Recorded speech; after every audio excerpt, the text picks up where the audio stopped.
Kita akan bahas pada kesempatan ini, teman-teman sekalian, bergegas dalam beramal soleh. Harusnya kita sebagai seorang muslim selalu muhasabah. Hari ini, yang Bapak Ibu masih menikmati baik cahaya matahari di pagi hari tadi, oksigen, makanan, minuman, pakaian, transportasi, apa saja, adalah hari emasnya Bapak Ibu sekalian. Ini hari emas kita. Kenapa saya katakan hari emas?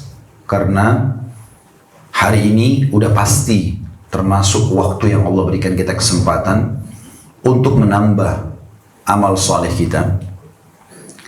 Kalau selama ini kita mengerjakan amal soleh di masa lalu, kita tinggal pertahankan hari ini, atau kita tingkatkan kualitas dan kuantitasnya. Kalau di masa lalu kita isi dengan dosa dan pelanggaran, hari ini kesempatan untuk mendapatkan tiket VIP ke surga, yaitu taubat. Bersihkan semua kesalahan kita masa lalu, maka kita akan mendapatkan dua hal. Taubat, kata Nabi SAW, tajubbu ma qablaha, membersihkan semua hal-hal kesalahan yang lalu. Hukumannya yang berarti fasilitas di dunia akan kembali. Karena banyak rezeki orang tertahan karena dosa-dosanya.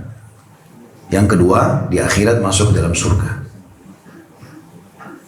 Kalau Allah memberikan Bapak Ibu satu hari saja lebih dari orang lain yang seumur dengan kita. Misal umur kita 30 tahun. Atau contohnya ada si A 30 tahun, si B 30 tahun. Sama-sama umurnya. Lalu kemudian si A meninggal di umur 30 tahun, si B meninggal lebih sehari saja. Maka pastikan si B yang meninggal itu, kalau mereka sama dari umurnya, sama juga masa ibadahnya, maka akan mendapatkan derajat yang jauh lebih tinggi daripada si A. Pernah terjadi di zaman Nabi SAW, ada dua orang sahabat, mereka juga bersahabat, ini sahabat Nabi SAW, dan mereka bersahabat. Yang satu mati syahid, umurnya sama. Yang satu mati syahid, temannya yang satu lagi sepekan kemudian itu meninggal, tapi bukan mati syahid, mati di rumah saja, mati biasa. Pada saat mensolati jenazah yang kedua, kata Nabi SAW kepada para sahabat, bagaimana pendapat kalian tentang orang ini? Kata para sahabat, semoga saja dia bisa bersama dengan sahabatnya yang mati syahid minggu lalu. Maksud mereka adalah, mati syahid pasti tinggi derajatnya, apa segala macam. Mudah-mudahan ini kena bukan mati syahid, dia sama dengan temannya.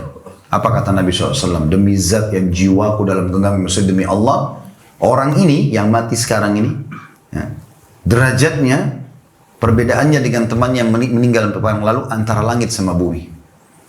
Hanya karena dia sempat sholat sepekan, dia sempat sholat Jumat sekali, sempat zikir dan berdoa beberapa hari. Jadi kalau Allah berikan kita waktu, itu jangan disia-siakan. Para salafus soleh dulu teman-teman sekalian, kalau masuk kamar mandi, mereka menyuruh anak mereka untuk membaca buku di luar kamar mandi, supaya dia dengar. Saking tidak maunya waktunya sia-sia. Mereka isi terus dengan kebaikan-kebaikan. Murid utamanya Abu Hanifah, namanya Abu Yusuf rahimahullah, terkenal ulama besar.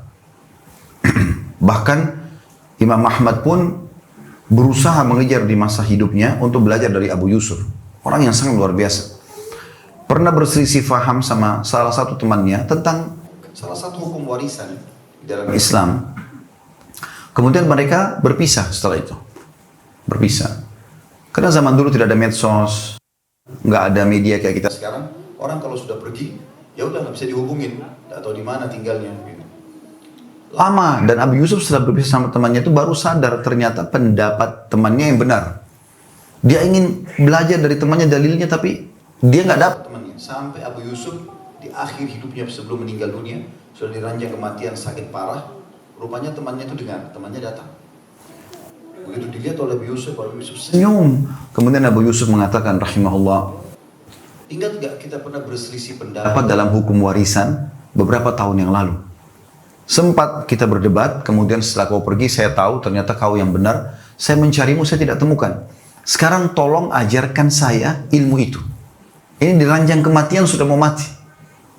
Kata temannya, hai Abu Yusuf, kenapa kau tidak syahadat? Ini sakit parah. Dia bilang, saya sudah syahadat. Demi Allah, saya meninggal dalam kondisi memahami ilmu itu. Lebih saya suka daripada saya meninggal, saya tidak mengetahuinya. Lalu temannya mengajarkan, lalu kemudian dia hafal dalil-dalil. Sampai dia kuasai, kata temannya. Begitu dia sudah kuasai dalil-dalil yang saya sampaikan. Dan saya izin keluar. Pas saya tiba di pintu rumah Abu Yusuf, terdengar tangisan keluarganya, meninggal dunia. Akhir hidupnya masih diisi oleh hal-hal yang bermanfaat. Ini penting teman-teman sekalian untuk diperhatikan. Karena hari-hari yang kita lalui dalam keseharian, misalnya besok insya Allah Allah memberikan kita umur, kita akan lalui hal yang sama. Aktivitas pagi hari, mungkin ada sarapan, ada aktivitas tertentu, kemudian siang, kemudian sore, kemudian malam. Begitu lagi lusa, begitu lagi seterusnya. Pertanyaan sederhana, apakah ini akan terus-menerus berjalan? Tidak. Harus kita sadari itu. Bahwasanya akan nanti datang 4 huruf ini, ajal. Dan kalau ajal datang tidak akan dikurangi, tidak akan diterlambatkan dan tidak akan ditambah sesaat pun. Tidak mungkin. Coba renungi teman-teman sekalian firman Allah Subhanahu wa taala dalam surah Jumat. Surah nomor 62 ayat 8, ayat yang masyhur. A'udzu billahi minasyaitonir rajim. Qul innal mauta alladzi tafirruna minhu fa innahu mulaqikum. Thumma turadduna ila 'alimil ghaibi wasyahadati fayunabbi'ukum bima kuntum ta'malun. Katakan hai Muhammad kepada semua pengikutmu, bahkan manusia sampaikan, sesungguhnya kematian yang kamu lari darinya, maka pasti akan menemuimu. Kemudian kamu akan dikembalikan kepada Allah yang mengetahui yang gaib dan nyata, dan dia beritakan kepadamu tentang apa yang kamu kerjakan. Dalam surah An-Nisa juga Allah gambarkan, surah nomor 4 ayat 78, A'udzu billahi minasyaitonir rajim, aynama takunu yudrikkumul maut walau kuntum fi burujin musyayyada.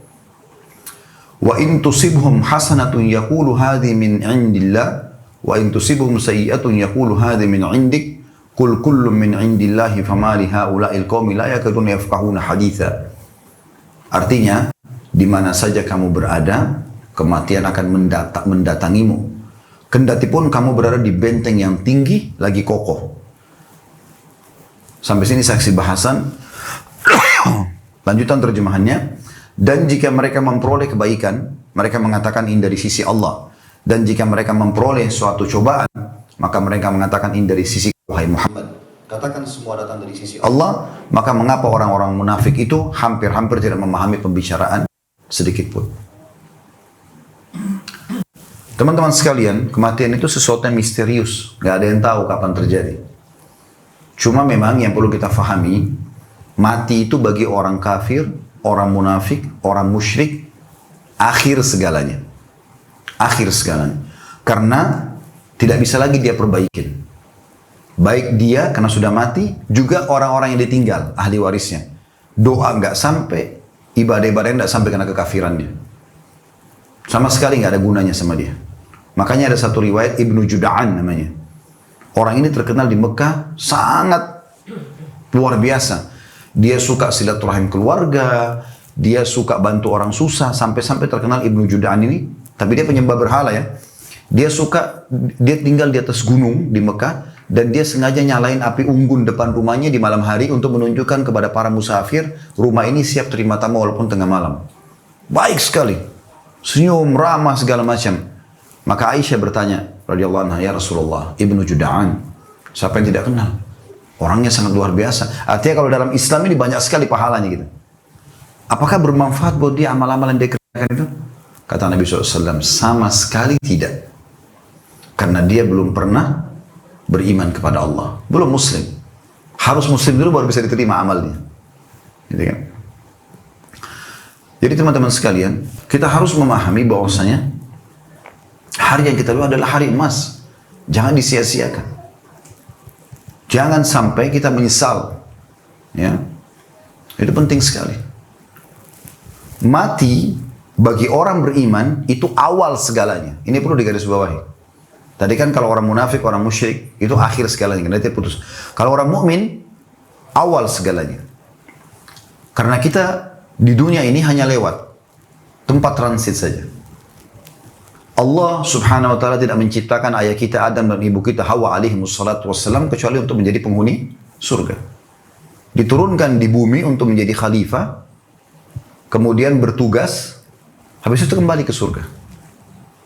Siapa yang mengikuti peraturan-peraturan Allah selama di bumi, di dunia ini, maka dia akan bersama dengan ayah dan ibunya Adam alaihimussalatu wassalam di surga. Siapa yang membangkang akan masuk ke neraka. Gitu kan? Kematian bagi orang mukmin awal segalanya. Asal memang dia beramal saleh. Karena begitu dia meninggal, dia akan menemukan hasil daripada semua yang dia lakukan. Semua, tidak terkecuali. Allah SWT mengatakan dalam Al-Quran, ayat yang masyhur, وَمَنْ يَعْمَلْ مِثْقَالَ ذَرَّةٍ خَيْرًا يَرَهُ. Siapa yang berbuat seperti biji sawi dari kebaikan, pasti dia lihat, diperlihatkan dan akan lihat dapat balasannya. وَمَنْ يَعْمَلْ مِثْقَالَ ذَرَّةٍ شَرًّا يَرَهُ. Siapa yang berbuat seperti biji sawi keburukan, pasti dia juga akan diperlihatkan dan dihukum. Maka bagi orang mukmin mati adalah awal segalanya. Karena dia akan menuju kepada kehidupan abadi. Dia akan terima hasil perbuatannya. Makanya para sahabat, orang-orang soleh, salafus soleh dulu sebelum kita, mereka teman-teman sekalian, kalau ada yang mau meninggal, didatangi oleh teman-temannya. Lalu apa kata mereka? Teman-temannya yang datang ini, lagi sakit parah nih. Berita gembira buat kamu. Mau mati tapi dikatakan berita gembira. Loh kok bisa? Karena teman-temannya bilang, karena sebentar lagi kau akan bertemu dengan Rasulullah SAW. Sebentar lagi kau akan bertemu dengan para nabi-nabi. Kau akan bertemu dengan Tuhanmu Allah. Kau akan menerima hasil amalmu. Begitu orang mukmin memahaminya. Jadi mati itu awal segalanya. Waktu saat Bilal ditanya, radhiyallahu anhu, bagaimana pendapat anda tentang kematian? Apa jawabannya? Marhaban bil maut. Selamat datang kematian. Dia sambut kematian, dia tunggu itu kematian. Karena dia selama hidup sudah memang punya persiapan. Dia tahu. Kenapa teman-teman kita kadang-kadang takut mati? Karena kita lupakan, tidak punya persiapan di sana. Coba kalau kita punya persiapan selama hidup di dunia, kita lakukan amal-amal yang bisa membawa kita ke surga, kita pasti siap untuk itu. Jadi mati itu awal segalanya, karena kita menuju kepada kehidupan abadi. Waktu Nabi SAW lagi sakit parah, udah di akhir-akhir beliau tinggal berapa hari lagi mau meninggal, beliau sempat dengar tangisan beberapa sahabat di masjid. Mereka ketakutan sekali kalau Nabi SAW meninggal. Kemudian Nabi SAW pada saat itu Allah berikan kekuatan bisa berdiri ke masjid lalu mengatakan kepada para sahabat, wahai sekalian manusia, jangan kalian sedih karena pertemuan kita yang sebenarnya, yang abadi di haudku, di telagaku nanti di akhirat. Artinya aku akan mati, kalian juga akan mati. Nanti kita ketemu di sana. Jadi keyakinan orang mukmin kita akan ketemu. Tidak ada keluarga kita teman-teman yang hilang. Tidak ada. Semua manusia dari awal sampai akhir akan ketemu di akhirat. Dan luar biasanya kalau kita beramal soleh teman-teman sekalian, selain di dunia kita juga senang dengan amal soleh itu, karena orang jujur, amanah, tanggung jawab, sholat, puasa, orang suka dengan orang dianggap orang soleh dan soleh. Orang yang suka dusta, orang yang mengganggu segala macam, orang benci gitu kan. Pada saat menuju ke akhirat, teman-teman sekalian, dia akan mendapatkan dan gembira dengan apa yang didapatkan dari apa yang Allah SWT sudah siapkan. Dia sangat gembira. Karena tidak ada satupun yang tersembunyi, tidak ada yang luput. Senyum dengan muslim pun akan diperlihatkan. Itu makna tafsir dari firman Allah SWT, Inna Allah la yadhlimu mithqala dzarrah. Wa in taku hasanatan yudha'ifha yu'ti min ladunhu ajran 'azima. Allah tidak pernah menzalimi hambanya seperti biji sawi pun. Dan kalaupun itu perbuatan baik, malah Allah lipat gandakan. Dan dia akan memberikan balasan yang mulia dari sisinya. Teman-teman sekalian, mohon maaf. Allah berfirman agar kita mengisi waktu-waktu selama dunia ini dengan hal-hal yang baik. Dan menjadi orang beriman itu indah. Indah sekali. Kalau seandainya orang beriman itu teman-teman sekalian nggak bisa makan enak, nggak bisa pakai baju bagus, nggak bisa menikmati biologis halal, nggak bisa punya rumah, nggak bisa punya mobil, mungkin susah. Tapi orang beriman boleh nikmati semua itu.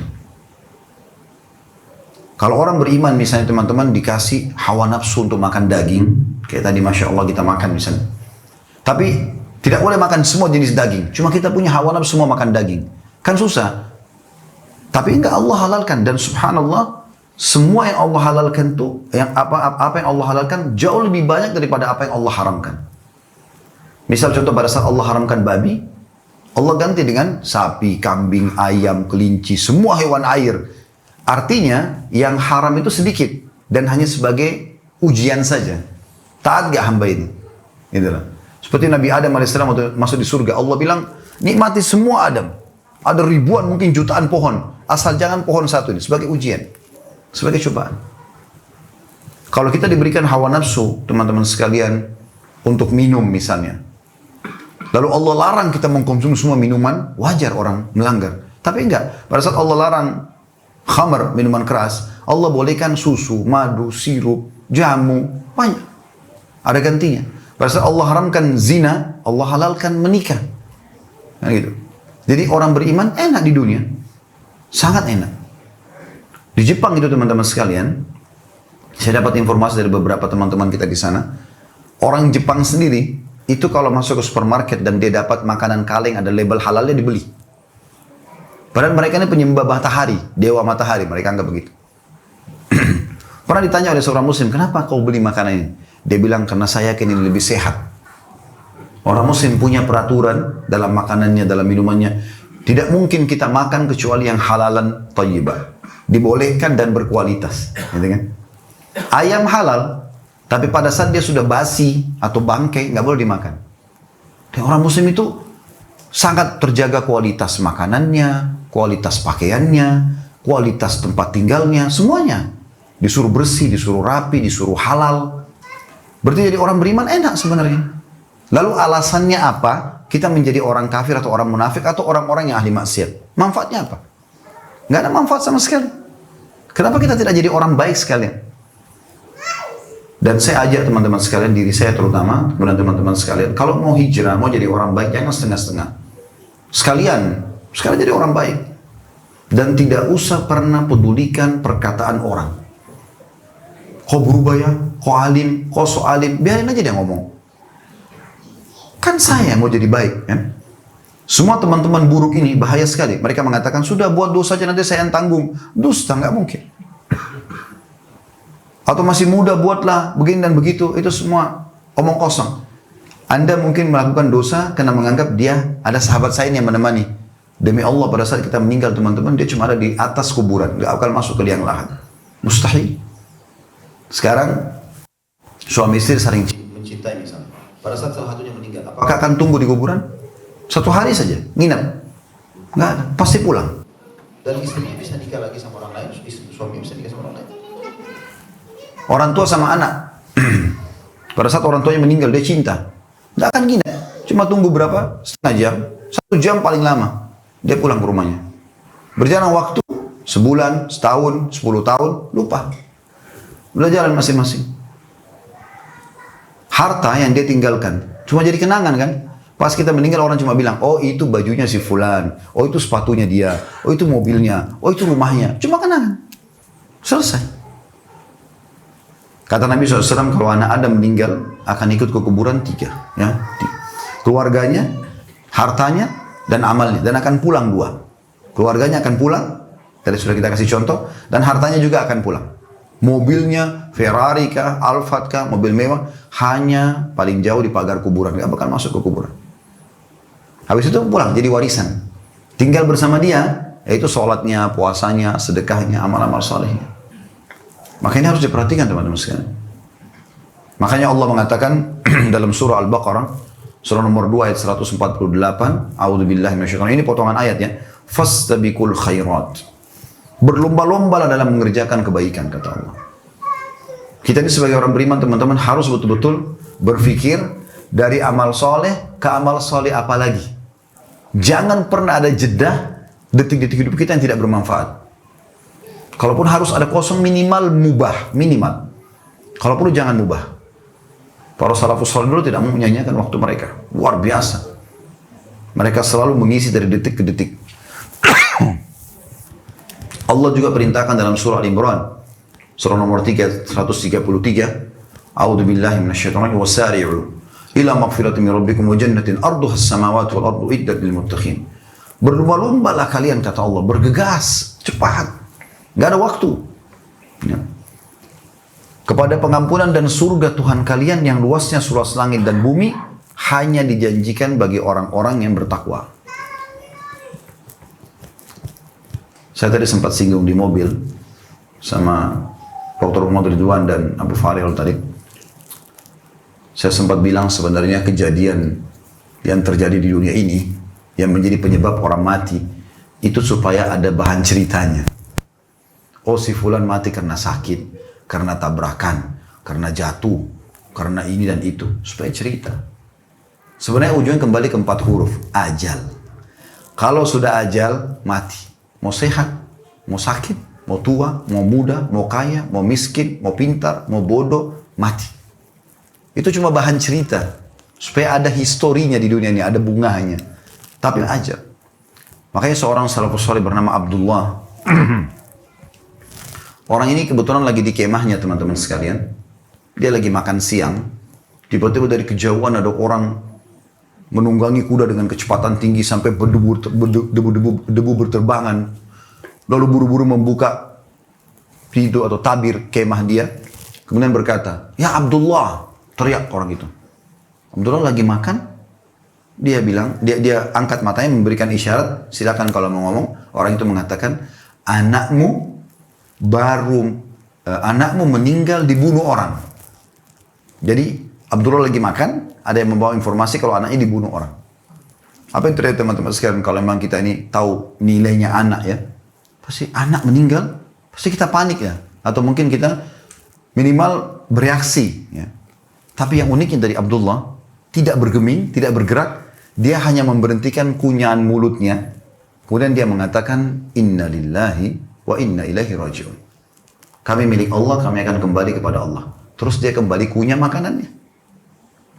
Orang yang bawa informasi ini masih penasaran. Ya Abdullah, mungkin Abdullah tadi nggak dengar nih. Gitu.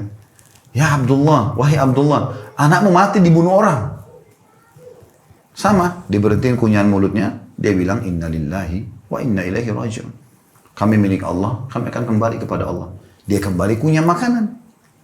Penasaran orang yang bawa informasi, dia ulangi 3 kali, tapi dia lebih tegas lagi. Dia mengatakan, wahai Abdullah, demi Allah, saya lihat seseorang pegang pisau, tusuk dada anakmu, berdarah, mati. Darah lagi lebih jelas daripada itu. Ternyata Abdullah sama saja. Berhentiin kunyahan makanannya, lalu dia bilang, Inna lillahi wa inna ilaihi raji'un. Dia kembali kunyah makanannya. Orang itu karena penasaran duduk. Langsung dia mengatakan, wahai Abdullah, terangkan kepada saya. Kenapa kau tidak bergeming? Anakmu mati dibunuh orang nih. Dia bilang, baiklah, saya akan jelaskan kepada kamu. Ini jawaban tadi kita. Dia bilang, anak saya mati bukan karena ditusuk oleh orang itu.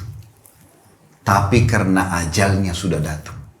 Demi Allah kalau seandainya ajalnya belum datang, biar 1000 pedang pun yang tertusuk di badannya tidak akan mati. Ini keyakinan rukun iman kita yang kelima, iman pada hari kiamat, satu paket tuh. Dari kematian sampai masuk ke surga atau neraka. Gak mungkin. Tidak mungkin sama sekali kita meninggal sebelum ajal datang. Kemudian dia mengatakan, jadi maksudnya, saya nggak usah panik. Untuk apa saya panik? Toh juga dia harus mati. Ditusuk orang itu, di tempat itu, atau tidak ditusuk dari tempat lain. Sama, dia pasti mati di detik itu. Sama teman-teman yang kasus pesawat meledak. Itu cuma cerita. Memang dia harus mati di situ, di tempat itu. Nggak bisa, Pak. Nggak bisa dialihkan. Kalaupun tempat lain, dia tetap akan mati di detik itu. Di kamarnya pun sama. Lalu dia bilang, sementara Allah menyuruh saya kalau makan, menyelesaikannya. Kalau yang seperti kau gambarkan, saya panik, saya buang makanan ini, lalu kemudian saya pergi balas dendam, itu melanggar agama. Membuang makanan, mubazir. Sekarang saya selesaikan makanan ini yang punya hak, kemudian saya urus jenazah anak saya. Selesai. Begitu mudahnya orang beriman menjalani kehidupan mereka. Karena faham. Karena faham masalahnya. Nabi SAW mengingatkan teman-teman sekalian kalau orang yang cerdas dari umat ini, orang yang justru selalu punya target tadi, dari amal soleh ke amal soleh. Dan selalu yang dia pikirkan bagaimana dia bawa itu ke akhirat. Dan Nabi SAW mengatakan dalam hadis yang sahih, Al-qayyisu man dana nafsa wa amila lima ba'dal maut. Orang yang cerdas dari umatku adalah orang yang selalu mendekatkan dirinya kepada Allah dan senantiasa beramal untuk persiapan setelah kematian. Dalam riwayat lain, ada orang yang mengatakan, ya Rasulullah, siapa orang mukmin yang paling cerdas? Kata Nabi SAW, aktsaruhum lil mauti dzikra wa aktsaruhum istidada. Orang yang paling banyak mengingat kematian, bukan untuk takut tentunya. Maksudnya untuk menjadi sebuah tujuan yang akan, mati kan itu sebuah pintu untuk menuju kepada kehidupan abadi. Maka dia punya persiapan untuk masuk ke pintu itu dan membawa hasil ke sana. Seperti itu. Dan kelebihannya luar biasa dalam Islam ini teman-teman sekalian. Kita kalau berbuat amal soleh, niat saja, niat, baru niat, sudah dicatat pahala. Dan tidak ada orang yang sulit untuk niat gitu. Seperti misalnya teman-teman kalau mau tidur malam hari, niat sholat malam. Walaupun tidak bangun sholat malam, dapat pahala lengkap sholat malam. Lihat orang pergi haji, kita nggak pergi haji tahun itu. Kita niat, kalau Allah mudahkan berikan kesempatan, saya juga akan haji. Dikasih pahala haji. Innamal a'malu binniyat, kata Nabi SAW. Semua sesuai dengan niatnya. Gitu kan? Nah kalau kita lakukan, maka akan diberikan 10 kali lipat pahala. Misalnya tadi kita tidur malam, niat sholat malam. Nanti malam bapak ibu mau tidur, niat sholat malam. Begitu bangun malam hari sholat malam, dapat 10 kali lipat. Bahkan bisa menjadi sampai 700 kali lipat dan kelipatan yang banyak tergantung kadar keikhlasan. Dengarkan hadisnya. Hadis riwayat Bukhari Muslim, kata Nabi SAW, man hamma bihasanatin walam ya'malha, kutibat lahu hasanah. Siapa yang baru niat mau mengerjakan satu perbuatan baik, maka dicatat baginya satu pahala lengkap. Mau sedekah, mau baca Quran, mau zikir, mau sholat malam, mau sholat berjamaah di masjid, mau mengajar, mau belajar, dan seterusnya. Fa'in amilaha kutibat lahu ashru ila sab'amiyya ila adha'afin katsira. Kalau dia kerjakan, dicatatkan baginya 10 pahala. Dia bangun sholat malam, dia membaca Quran seperti dia niatkan, dia sholat berjamaah di masjid, dia bersedekah, dan seterusnya. Dicatatkan baginya 10 kali lipat, bahkan 700 kali lipat, dan kelipatan-kelipatan yang banyak. Wa man hamma bi sayyi'atin wa lam ya'malha, wa man hamma bi sayyi'atin falam ya'malha. Siapa yang niat mengerjakan satu perbuatan dosa dan dia batalkan karena Allah, kutibat lahu hasanah, dicatatkan baginya satu pahala. Fa in amilaha kutibat lahu wahidah aw yamhuha Allahu azza wa jalla wa la yahliku 'ala Allah illa halik. Kalau dia kerjakan dosa itu hanya dicatat satu dosa saja dan tidak akan ada yang binasa di sisi Allah kecuali orang yang dasarnya memang pantas untuk binasa. Karena niat berbuat baik dicatat pahala. Dikerjakan 10-700 kali lipat. Niat buat dosa dibatalkan dapat pahala. Kalau dia kerjakan cuma dicatat satu dosa saja. Berarti kan luar biasa Allah berikan kesempatan kita.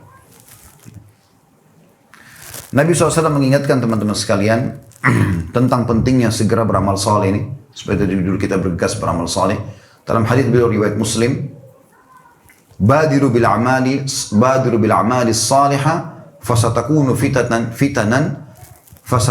fitanun ka qita'il lailil muzlim. Yusbihu ar-rajulu mu'minan wa yumsi kafira wa yumsi mu'minan wa yusbi kafira yabi'u dinahu bi ardi minad dunya. Segeralah, kata Nabi SAW, bergegas dalam beramal saleh. Ketahuilah akan datang fitnah-fitnah kehidupan yang penuh dengan kegelapan seperti gelapnya malam. Saat itu seseorang pada pagi harinya mukmin, sore harinya menjadi kafir. Atau seseorang mukmin pada sore hari, pagi harinya jadi kafir. Semua itu karena dia menjual agamanya demi keperluan dunia. Artinya selama ada kesempatan beramal, beramallah. Karena tidak ada sama sekali yang bisa menjamin kita masih bisa dalam keadaan beriman. Kita tidak tahu. Atau kita punya kesempatan beramal saleh. Ya. Saya pernah subhanallah mendatangi salah satu sahabat ayah saya di Makassar. Sudah meninggal beliau. Ayah juga sudah meninggal beberapa bulan yang lalu. Rahimahumullah semuanya. Setiap kali saya ke Makassar, biasanya beliau ajak saya ketemu teman-temannya yang seumur dengan beliau atau lebih tua. Kebetulan teman ayah saya ini diketeter. Dia di atas ranjang. Waktu lagi ngobrol, saya dengarin aja orang tua ngobrol, saya ambil hikmahnya gitu. Pas azan asar, saya pamit mau sholat ke masjid. Saya pergi ke masjid. Begitu saya pulang, tiba-tiba teman ayah saya bilang gitu. Dia bilang, Nak, dulu waktu saya masih muda seperti kamu, dia bilang, saya tidak pernah tinggalkan masjid. Tapi sekarang Allah sudah uji saya dengan penyakit begini, saya tidak bisa lagi buat apa-apa. Saya tinggal di ranjang sini. Waktu itu subhanallah saya merasa orang ini betul-betul Allah gerakkan lisannya untuk memberikan peringatan kepada saya. Kita jadikan sebagai bahan muhasabah gitu. Seakan-akan Allah mengatakan, mumpung sekarang kau punya kesempatan, beramallah. Jangan sia-siakan itu. Berapa kali teman-teman kita dengar azan dikumandangkan tidak ke masjid, atau kita tunda sholat. Berapa kali kita orang miskin kita tunda untuk memberikan sedekah dengan negosiasi sama syaitan. Itu adalah orang masih muda, masih kuat, anak pinjaman, apalah segala macam. Padahal innamal a'malu binniyat. Sekarang kalau di ruangan ini ada orang datang bawa proposal masjid, dia bawa 100 juta misalnya. Kemudian kita semua nyumbang. Sebulan kemudian kita tahu orang itu bohong. Rugi kah kita? Tidak. Sama sekali tidak. Karena innamal a'malu binniyat. Semua sesuai dengan niatnya. Kita niat bangun masjid dapat pahala. Dia niat menipu, dia dihukum. Nggak ada kerugian sama sekali. Nabi SAW ingatkan dalam hadis yang lain riwayat Tirmidzi, badiru bil a'mali sab'an. Hal tantadhiruna illa faqran mansiya, au ginan mutriya, au maradan mufsida, au haraman mufnida, au mautan mujhiza, au dajjalu ghaibu yuntadhar, au as-sa'atu was-sa'atu adha wa amar.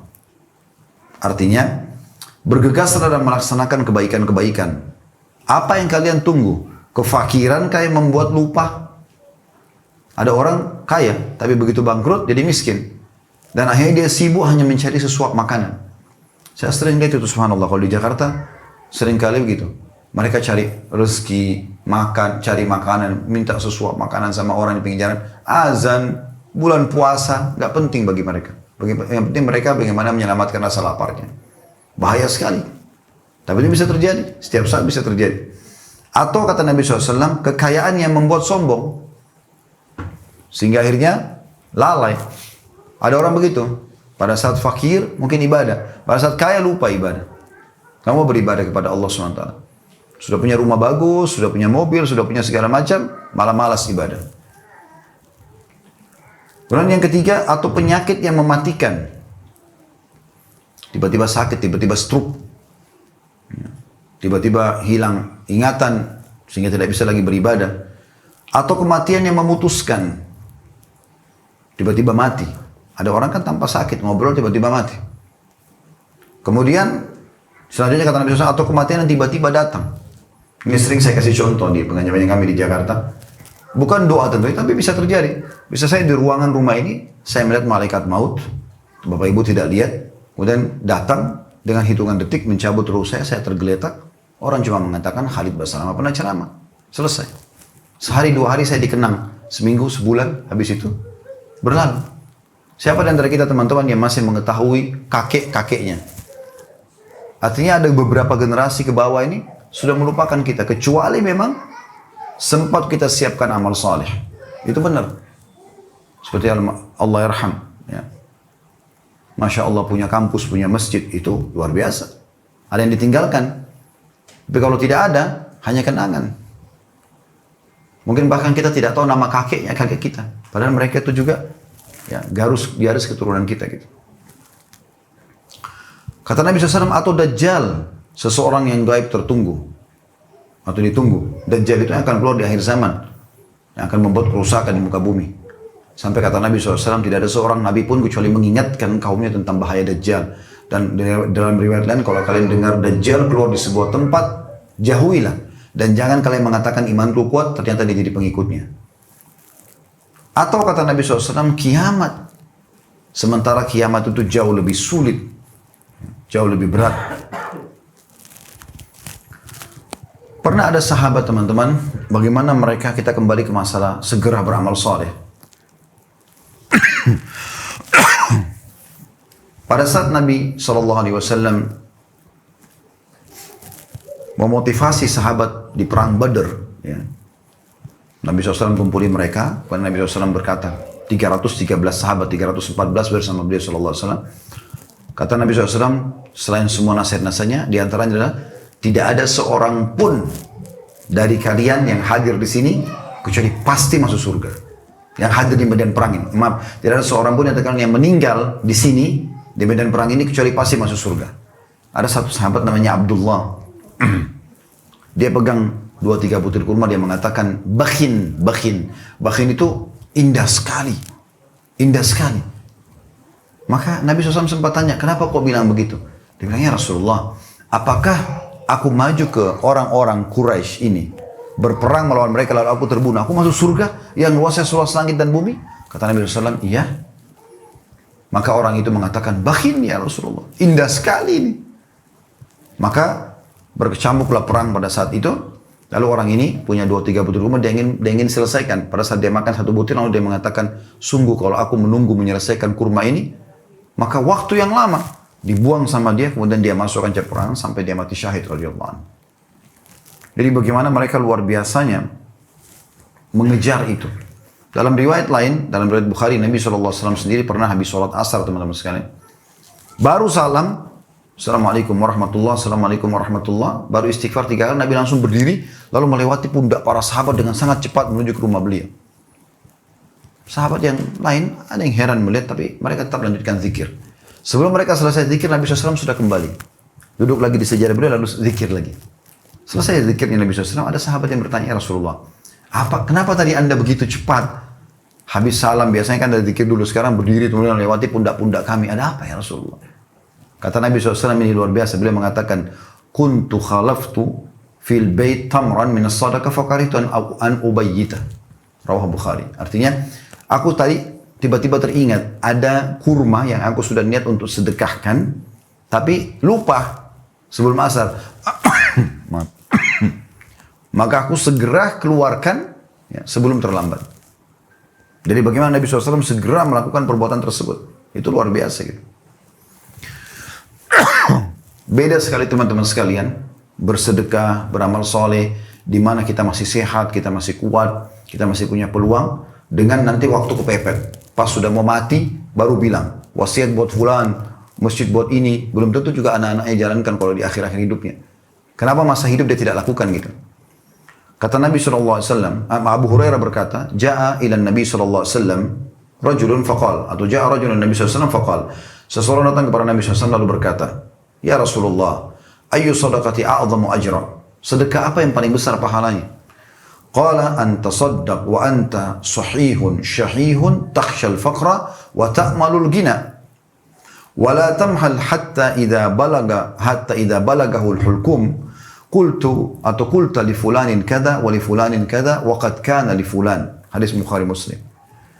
Orang itu mengatakan, ya Rasulullah, sedekah apa yang paling afdal? Kata Nabi SAW, engkau bersedekah sementara engkau dalam keadaan sehat dan mampu, di mana engkau lagi takut kefakiran dan berharap kaya. Lagi ngejar prestasi tertinggi di dunia.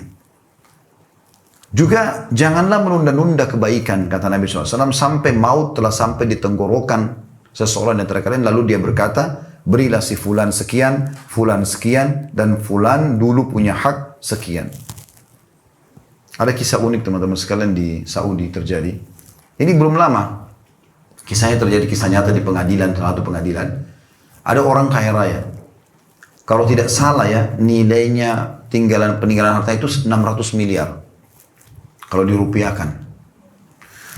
Tapi orang ini nggak punya istri, nggak punya anak, dan keluarganya tidak diketahui. Sibuk bekerja terus kumpulin harta sampai dia meninggal. Nah, di Saudi itu pemerintah yang mengambil alih, diserahkan kepada pengadilan, lalu pengadilan meng-cross check mana kira-kira ya keluarganya. Dicarilah. Sampai akhirnya ditemukan ada sepupu dia yang jauh. Sisa 3 orang. Itu pun sudah berumur juga. Dan mereka ini orang-orang miskin. Dipanggil ke pengadilan, lalu hakim berkata, apakah kalian tahu kenapa saya panggil ke sini? Kata 3-tiganya tidak. Mereka tadinya khawatir dipanggil ke pengadilan, mungkin mereka buat masalah. Kata hakimnya, apakah kalian kenal si fulan, namanya orang kaya yang meninggal itu? Kata mereka, iya, itu kerabat kami. Tapi kami tidak terlalu kenal dia, karena dia jarang sekali mau menjawab undangan, tidak pernah undang kami tidak pernah interaksi sama dia. Kata hakimnya, orang itu baru saja meninggal. Dan hartanya sangat banyak. Kami tidak temukan ahli warisnya kecuali kalian bertiga. Maka sekarang kami akan bagi warisannya untuk kalian. Kaya mendadak. 3 orang ini, laki-laki semuanya, dapat 200 miliar, 200 miliar, 200 miliar tiba-tiba. Tanda tangan, sebelum mereka pulang, keluar dari pengadilan, terima harta tersebut, kata hakimnya, saya mau kasih kalian saran, bisa nggak? Kata mereka bertiga, iya silakan. Dia bilang, ini kan harta yang kalian dapat, tidak bekerja, tidak apa, dapat uang sekian banyak. Bagaimana kalau kalian mengeluarkan masing-masing, kalau nilai rupiahnya 1 miliar satu orang. Jadi 3 miliar, maksudnya 1 miliar. Jadi kalau 200 miliar, masih ada 199 miliar. 1 miliar, bangunkan masjid buat si mayit. Buat pemilik harta ini. Perhatikan teman-teman, ini kisah nyata, apa yang terjadi? Tiga-tiganya ini nolak. Yang satu bilang apa? Yang pertama bilang, saya banyak utang, saya mau bayar. Padahal utangnya nggak mungkin sebanyak itu, tapi memang bakhil, nggak mau dia. Yang kedua mengatakan, saya sudah lama hidup susah, sekarang saya mau hidup senang. Yang ketiga ini yang unik jawabannya. Semuanya tidak baik, tapi yang ini unik. Dia bilang apa? Dia bilang, wahai hakim, ini orang pemilik harta, semasa hidupnya, dia nggak pernah sedekah buat dirinya. Kenapa kami harus sedekah? Begitu tuh yang ditinggal. Nah, kalau orang tidak bersedekah semasa hidupnya, ya sudah. Berarti jangan berharap gitu. Kalaupun ada anak-anaknya yang bersedekah buat dia, berapa besar? Apakah sebesar dengan dia sedekah? Belum tentu. Gitu kan? Dan ada ibadah-ibadah teman-teman yang bisa sampai kepada kita setelah kita meninggal, ada yang tidak bisa lagi. Kayak sholat, kan kita harus kerjakan. Nggak mungkin setelah kita meninggal sholat kita diterus dilanjutkan oleh anak kita, nggak ada. Ada yang sampai kayak sedekah, iya, gitu kan? Ilmu bermanfaat, iya. Sebagaimana doa dan istighfar anak, iya. Tapi yang lain banyak tidak sampai. Nggak bisa lagi. Terputus amal itu. Kecuali kita yang mengerjakannya. Ada hadis Nabi SAW, teman-teman, coba jadikan ini sebagai pegangan hidup. Dan coba ini, karena ini mudah sekali untuk dilakukan. Tapi banyak sekali pahalanya. Hadis riwayat Muslim. Kata Nabi SAW, man naffasa an mu'minin kurbatan min kurabid dunya, naffasallahu anhu kurbatan min kurabi yaumil qiyamah. وَمَنْ يَسَّرَ عَلَى مُعْسِرٍ يَسَّرَ اللَّهُ عَلَيْهِ فِي الدُّنْيَا وَالْآخِرَةِ وَمَنْ سَتَرَ مُسْلِمًا سَتَرَهُ اللَّهُ فِي الدُّنْيَا وَالْآخِرَةِ وَاللَّهُ فِي عَوْنِ الْعَبْدِ مَا كَانَ الْعَبْدُ فِي عَوْنِ أَخِيهِ.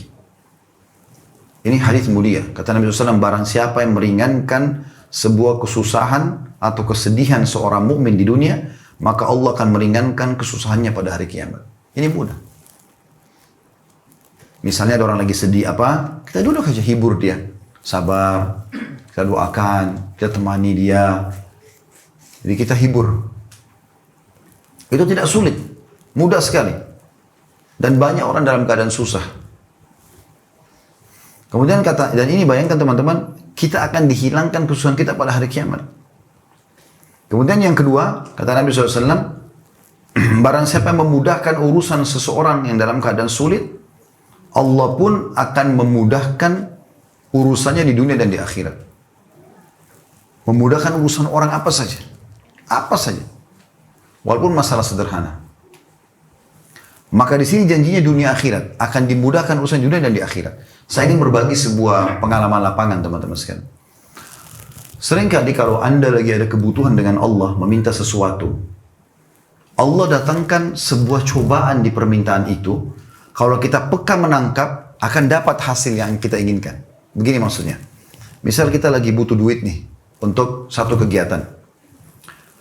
Kemudian, pada saat kita lagi gencar-gencarnya cari pinjaman atau butuh duit untuk dikumpulkan, tiba-tiba ada satu orang kerabat atau teman, sampaikan, saya lagi butuh, tolong bantu saya. Ini jangan dianggap negatif. Sebenarnya, ini pemicu urusan kita selesai. Allah uji dengan ini. Coba bantu ini sana klop sebenarnya. Tapi banyak orang tidak paham. Malah dia marah-marah. Nggak tahu ini orang lagi susah. Padahal sebenarnya ini datang untuk itu. Gitu. Coba dipraktikin. Itu luar biasa itu. Makanya puncak-puncak lagi ada masalah. Ada saja orang yang tiba-tiba datang butuh kebutuhan. Pekah tangkap itu teman-teman sekalian. Pekah tangkap itu. Kemudian yang ketiga kata Nabi SAW, barang siapa menutupi aib seseorang, Allah pun akan menutupi aib di dunia dan di akhirat. Aib semua yang memalukan.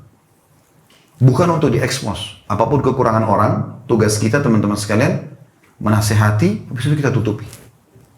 Ya. Saya pernah buat tablik akbar di Makassar, itu saya berikan judul, Tabayun dan Tasattur. Cross check dan ya, tutupi. Jadi kita tutupi. Kalau ada seseorang punya aib teman-teman sekalian, kita nasihati. Ini nggak boleh, itu nggak boleh. Habis itu kita tutupi. Jangan malah kita ekspos, saya sudah nasihatin tuh si fulan. Nggak mau dengar, itu bukan urusan kita. Yang penting kita sudah sampaikan. Imam Ahmad rahimahullah punya sebuah kisah yang unik sekali. Subhanallah. Beliau banyak sekali kisah dalam hidupnya. Orang soleh begitu. Ilmunya tuh berkah semasa hidup dan juga sudah meninggal. Satu waktu pernah ada muridnya didatangi oleh dia di tengah malam. Selepas sholat malam. Sebelum sholat subuh. Sepertiga malam. Datang ke rumah muridnya lalu ketuk pelan-pelan. Pelan-pelan sekali. Muridnya ini bilang, saya lagi menyusun hadis gitu kan. Lalu saya tanya, siapa? Terdengar suara kecil, Ahmad. Maka kata muridnya, saya buka, kaget melihat Imam Ahmad datang tengah malam. Maka saya mengatakan, wahai Imam, ada apa? Biar saya yang datang. Imam Ahmad mengatakan, shh, kecilkan suara kamu. Izinkan saya masuk, masuk. Dengan suara kecil gitu. Lalu kata muridnya, Imam Ahmad jalan merangkak pelan-pelan. Padahal waktu itu rumahnya itu tanah, nggak kedengaran juga kalau orang jalan kaki. Tapi dia pelan-pelan. Kemudian dia duduk lalu dia bisikin muridnya. Dia bilang, ada yang saya mau sampaikan kepada kamu kejadian hari ini. Dan saya khawatir kalau dihisab sama Allah gara-gara itu. Kata muridnya, apa Imam? Imam itu kayak kita kiai, guru, ustaz. Apa itu Imam? Kata Imam Ahmad, tadi waktu kau lagi ngajar murid-muridmu, ya, kau ada di bawah pohon, terlindung dari matahari, murid-muridmu kena matahari. Saya takut nanti kau dihisab sama Allah di kiamat. Sekalian mereka di bawah naungan sama-sama kamu, atau kamu sama dia bersama-sama panas. Kata muridnya, jazakallah khair. Sudah diingatkan.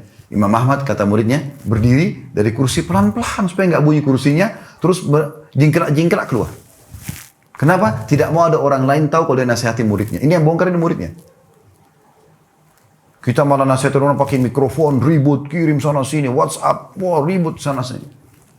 Jadi tidak ada keikhlasannya, tidak diterima oleh Allah SWT. Maka ini termasuk teman-teman yang perlu digarisbawahi. Termasuk dalam masalah ini teman-teman sekalian adalah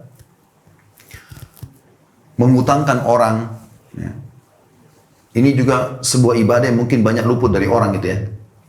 Salah satu makna memudahkan kesulitan seorang muslim di dunia, Allah akan mudahkan dia dari memudahkan urusan dunia dan di akhirat itu, kata ulama adalah meminjamkan utang, mengutangkan orang. Mungkin teman-teman berpikir, lalu apa yang saya dapatkan kalau saya utangkan orang? Banyak sekali hadisnya. Di antaranya, kata Nabi SAW, Man anzara mu'siran aw wada'a anhu adallahu Allahu fi dhillih. Hadis ini sahih riwayat Muslim nomor 3006. Barang siapa yang memberi tenggang waktu bagi orang yang berada dalam kesulitan dan melunasi, atau barang siapa yang memberi tenggang waktu bagi orang yang berada dalam kesulitan untuk melunasi utang, atau bahkan membebaskan utangnya, maka dia akan mendapatkan naungan Allah pada hari kiamat. Di dalam hadis yang lain, riwayat Ahmad, kata Nabi SAW, Man ahabba yudhillahu Allah azza wa jalla fi dhillihi falyunzir mu'sira aw liyawa anhu. Barang siapa yang ingin mendapatkan naungan Allah pada hari kiamat di mahsyar lagi panas dia selamat, hendaklah dia memberi tenggang waktu bagi orang yang mendapatkan kesulitan untuk melunasi utang, atau bahkan dia membebaskan utangnya tadi. Di dalam riwayat lain juga, kata Nabi SAW, Man nafasa an gharimihi aw maha anhu kana fi dhillil arsy yaumal qiyamah. Barang siapa yang memberi keringanan bagi orang yang berutang padanya dan bahkan membebaskan utangnya, maka dia akan mendapatkan naungan arsy pada hari kiamat. Ya. Di dalam hadis yang lain, kata Nabi SAW, Man adzara mu'siran falahu bikulli yawmin sadaqa qabla an yahilla ad-dain fa idza halla ad-dain fa anzarahu kana lahu bikulli yawmin mithlahu sadaqa. Ini bagi orang yang masih ribut dengan utang yang belum terbayar, renungi hadis ini. Kata Nabi SAW, barang siapa yang memberi tenggang waktu pada orang yang berada dalam kesulitan, maka setiap hari sebelum batas waktu pelunasan dia akan dinilai dengan sedekah senilai uang itu. Jadi misalnya teman-teman pinjamkan 10 juta, maka jatuh tempo sebulan misalnya. Nah setiap hari seperti kita sedekah 10 juta itu.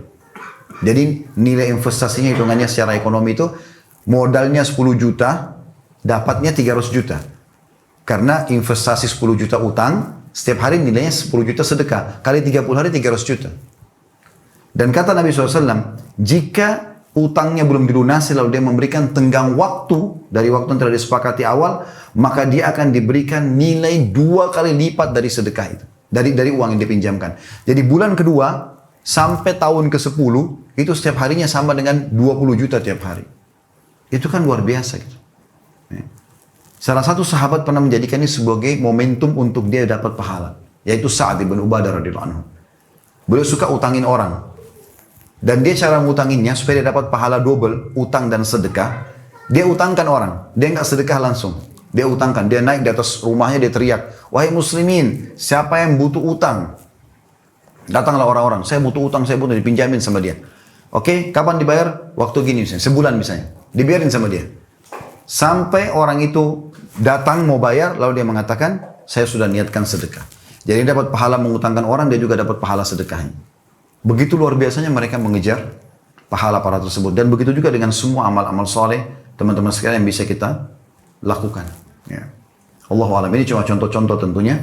Dan mungkin kita cukup sampai sini insya Allah bahasan kita.